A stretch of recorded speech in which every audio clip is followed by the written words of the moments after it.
that semester, right? Yeah, yeah. Okay. Yes. But okay, I thought it was only for the CIT. Yeah, it's university. Hi, it's the Modern Musicking Show. Thank you for watching. Today I get another voice lesson.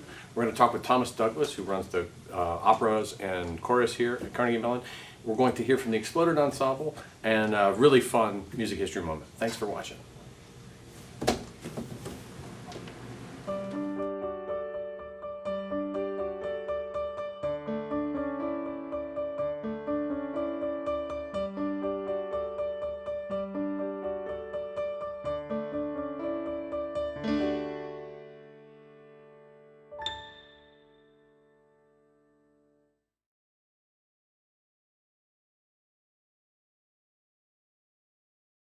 Today on Jacob Random Holmes, featuring Jacob Randall Holmes. Jacob, would you play music that you would use to try and teach a pig to tap dance?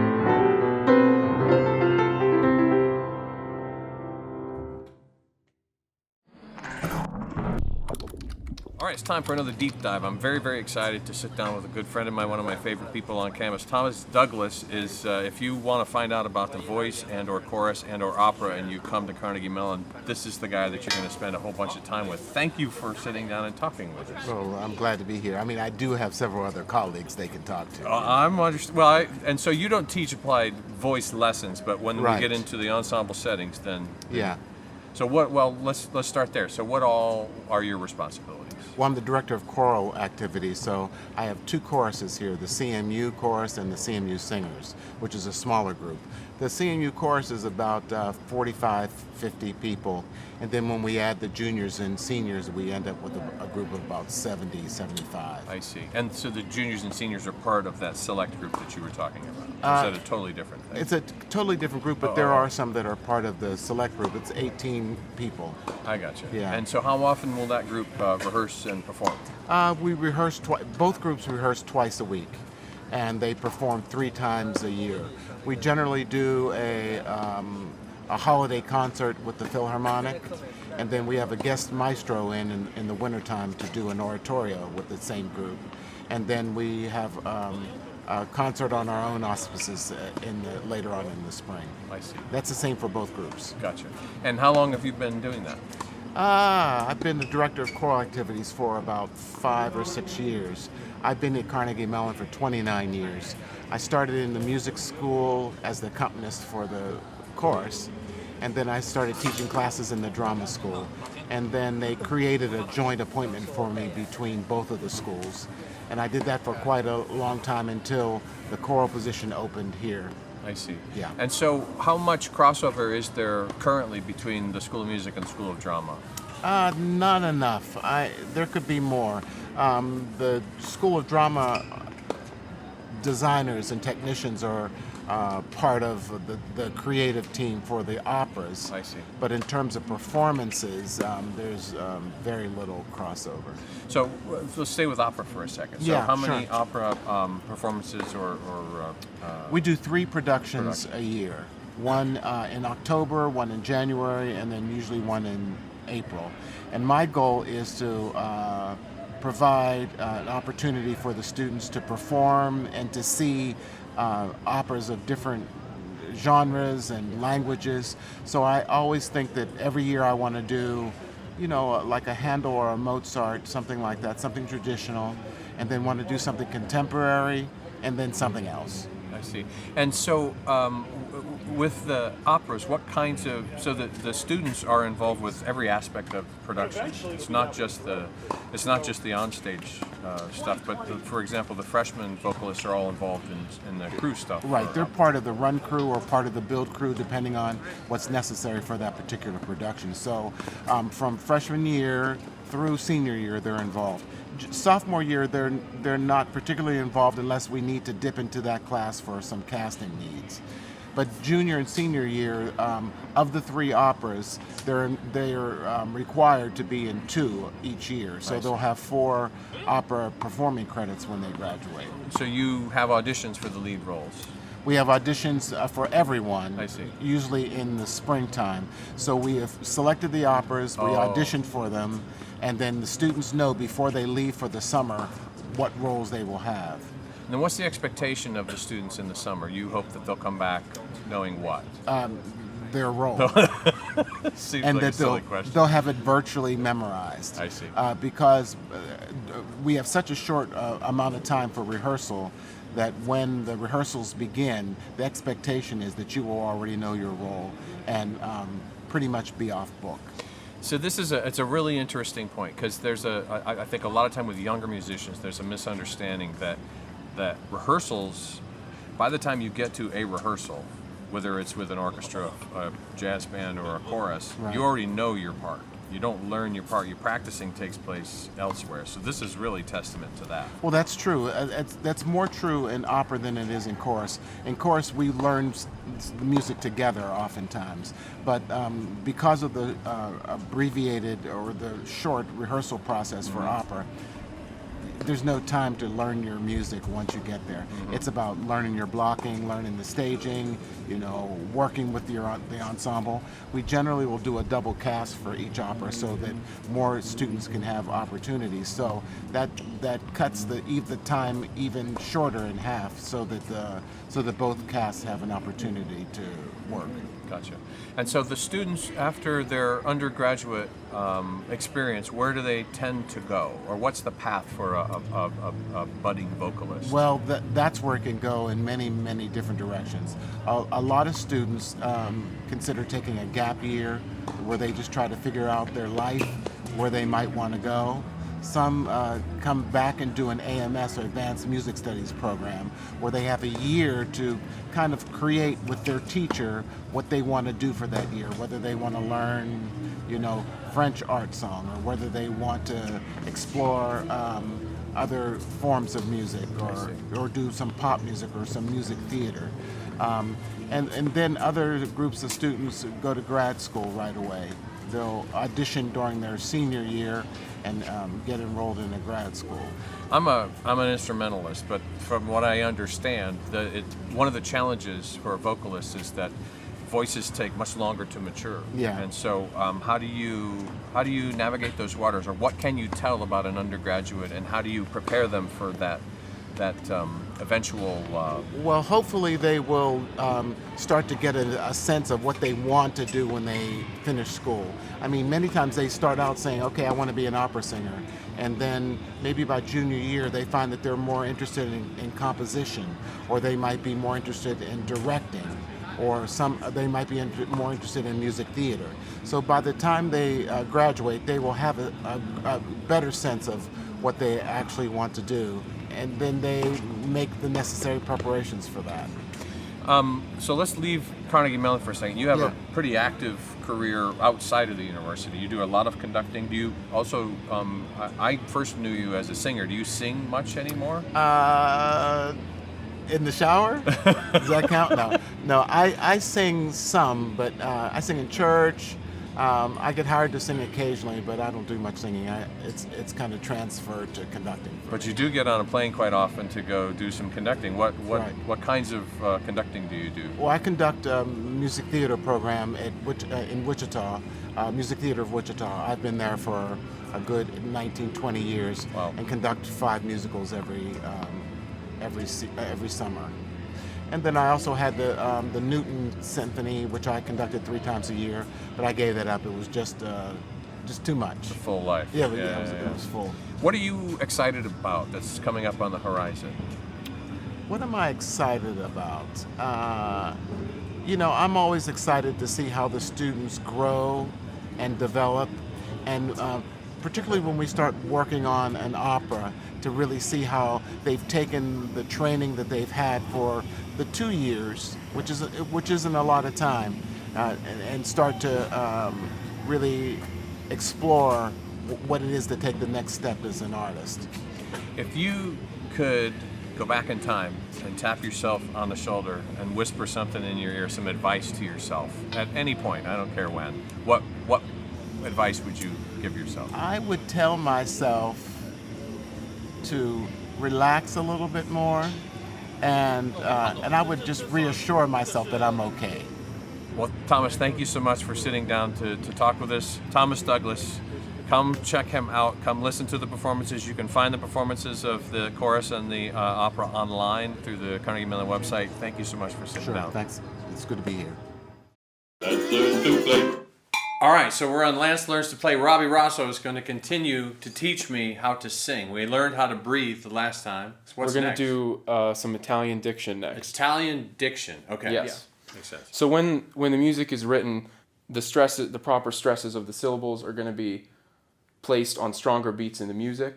But first, just a process for voice majors in general, when we're learning a piece like this, it's always good to go over the text first and recite it as a poem with the correct diction of the language that the piece is in. Oh, okay. So we're probably only going to get through the A section of this. So the title is Caro mio ben. Caro mio ben. Good. So most of the time in Italian, the emphasis is going to be on the penultimate syllable. So that's The the second to last syllable is where it goes. most of the time. So the word caro, 2 syllables, mio, 2 syllables, and ben it should be bene, but for poetic reasons, they chop off the last letter. So then the emphasis would be on ben. Because it's only 1 syllable. All right. So yeah. So let's just Otherwise, I would like to de-emphasize the one syllable. one, yeah. Okay, very good. All right. I can do math. yeah. All right. So let's say that one more time. So, caro mio ben, Caro mio ben. credimi al man, Credimi al men. senza di te Senza di te languisce il cor. languisce il cor. Il cor. Il cor. Il Cor. cor. Yeah. So if there's an R at the end of a word, you roll it. All right. If it's in between 2 vowels, you only flip the R. For caro, it's like Caro. a roll but only 1. I see. You know? Caro or Caro cor. versus cor. Cor. You know? All right. And how do you? This is a dumb question, but how do you know how long? How do you know not to go cor? Honestly, Just musically, I just sort of hear it and feel I it? doubt an Italian would have an objection to what you just did. Oh, really? So, yeah. Fantastic. Okay, well, good. Yeah. I'd say it's more acceptable in Italian than the other languages, you know. Ah. So is it more fun then for you to sing in Italian? Yeah, Italian's my favorite language. And to how many sing in, languages do definitely. you sing in? Here we do Italian, German, French, and then we review English because, you know, growing up speaking English, we sing incorrectly in it. You don't do And, Yinzer, probably. No. So I assume that you don't have to be fluent in that language in order to be able to pronunciate that language. Yeah, you should know what just the general translations are. So that you know where to emphasize things phrasing-wise. Okay. Okay. Yeah. So I keep interrupting you. I apologize. Oh, no, so it's what okay. now? Then the text just Caro mio repeats. ben, senza di te Languisce il cor. Now, if you notice on some of these notes, the vowels kind of create a diphthong, so you have to do What's a 2. diphthong? That's when 2 vowels are together, and they make il o she so il cor. she, the last syllable of languisce and il are on the same note, so you have to kind of put them together on this note. Languisce il cor. Yeah. Okay. She il cor. She il It's just cor. a really smooth transition between the 2 vowels. Oh, say, okay. And Perfect. it's the So same. Here we have credimi al man. credimi al men. Oh, Yeah. and me and al is what Yeah. you're talking about. Mm-hmm. Credimi al men. Good. Yeah. Yeah. So then I should try good. the whole thing. Yeah. Yeah. So do you want to try in rhythm this time? Oh, good gravy. Now we're doing Okay. something. All right. I'll give you one measure before. 1, 2, 3, 4. Caro mio ben, credimi al men, senza di te languisce il cor.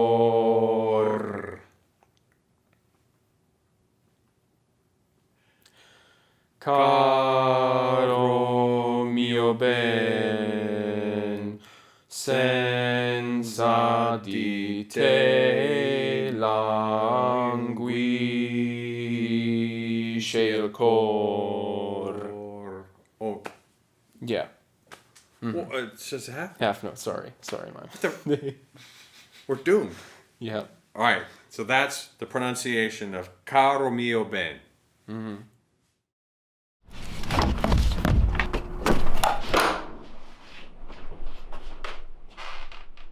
And now, another music history moment.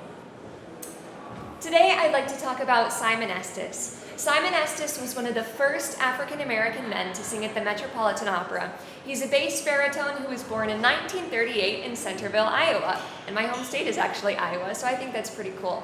He attended the University of Iowa, where he was originally not a music major at all, but one of his professors told him that he had a very operatic voice. He sang in opera houses all over the world and currently runs the Simon Estes Foundation, which is a foundation that helps provide nets to South African communities to help combat malaria. He's currently an adjunct professor at Iowa State University. How cool is that guy?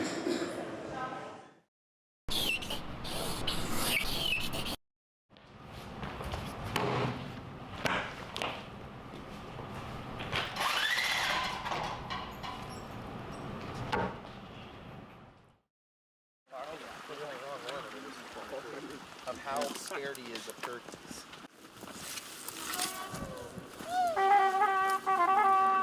So you start by just, weirdly moving over here.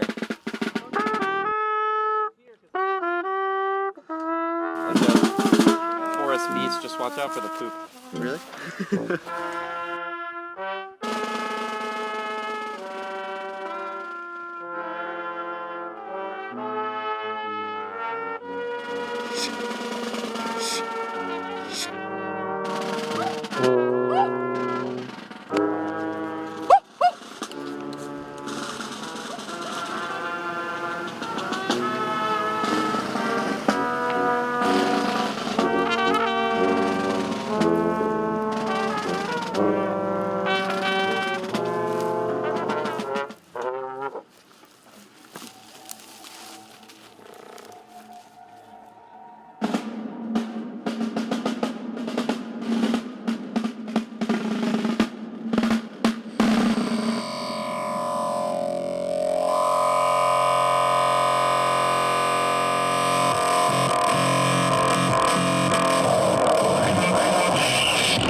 Hey, thanks for watching the show. If you want to reach us with questions or comments, you can figure out all the ways to do that by clicking on any of those links in wherever you're watching this thing. We've had a great time putting these together and hope you find them useful as well. Thanks for watching.